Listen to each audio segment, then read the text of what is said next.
all over the internet. Your signs go viral. And I know I put them on my Facebook page. I mean, I'm constantly, sending them out to this radio audience over my Facebook page. This one, if I could make an award for you guys and send it out, I would today. A Marine would rather salute a coffee over Obama. It's much stronger. I think, Jeremy, you've nailed it. We tried to. He gives us a ton of material to use every week. We don't have to think really hard about it. No. They're kind of layups. Well, yeah, I talk for 3 hours a day, 5 days a week, and people ask me how do I come up with that much material? It's not hard. It really isn't with these people. It really isn't all that hard. Were you insulted at all because when you saw the president holding the coffee cup and saluting at the same time, did that bother you? Yeah, it did. I mean, I'm former Army. Over 50% of my guys are current or former military, and over 50% of that 50% are disabled vets. Right. And, it takes all of 3 seconds to give a proper salute. These guys have sworn to take a bullet for him, and he can't even put his latte in his left hand and give a proper salute. I mean, technically, you're not supposed to have anything in your hands, but, you do. I mean, if you have a briefcase, it's okay. People show pictures of George Bush with, his schnauzer in his left hand, right. But he didn't have anything in his right hand. Right. And then, what they didn't show is after the fact, when he went and gave the dog to one of the handlers, he did come back and actually give him proper salute. Okay. See, I didn't know that. All right. See, my thought would be on the way down the stairs, have nothing in my hand so I can give the proper salute. Then I can turn to my aides and take my coffee back. Right. Or, spend some more taxpayers' dollars and have them go get you another Starbucks, Well, there you go. It's not like they waste money anyway, Yeah. Just do what's right. That's all we're saying is do what's right. Yeah.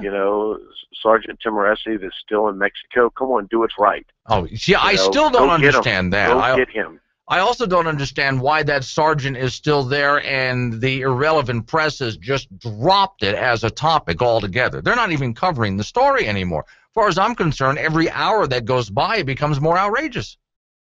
If I was a very wealthy person, I would literally go and bribe Mexico and say, look, here's $2 million.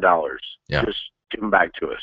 Right. I mean, the money that we're spending on the border, $14 million a month, the money we're spending overseas, do what you got to do. If you got to bring in special ops to go in and take them out, you do it. If you got to bribe them, do it. The guy made a mistake. Sure. He served his country honorably, and we need to, stand up for him like he stood up for us. Well, Jeremy, I think There's so many atrocities that I get mad at, and that's what the signs do. Well, yeah, I'm glad you're able to vent that way. Either that or you need your own radio show so you can sit in a padded room and do what I do. One way, but you got a shooting range. You can take it out there.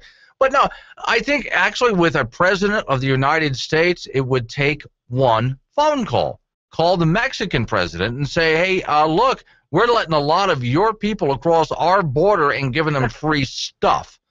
So I think you can let our guy go. You nailed it. One phone call. And then if that doesn't work, then start doing embargoes and say, look, your 22 Aguila ammo, no more. Your avocados from Mexico that we talk about on TV, no more. I mean, we could really crush them. Yeah. Oh, hey, real quick while I have you. Dude. Your good buddy Ted Nugent came on the program because he was coming to Wyoming. Yeah, and we had a great conversation. I mean, he's a hoot to have on the radio. He's a fast talker and kind of scatterbrained. But man, I hope we can have him on it again at some point. That was a really interesting conversation. So where do people find your? With his words and has a wealth of knowledge. That, I just wish that I could be half the man that he is when it. Sure, he's a great guy. He just comes across to me as hyper caffeinated, whether he's had caffeine or not. No, it's ADD and OCD. It's just like me. We multitask, but we stay focused on each one best we can. There you go. So I've been bragging about your store. So where can people find you online? TacticalFirearms.us. We're putting together an e-commerce site now. We're really growing. We've gone through some atrocities that we're going through ourselves, and we're almost out of the woods. Okay.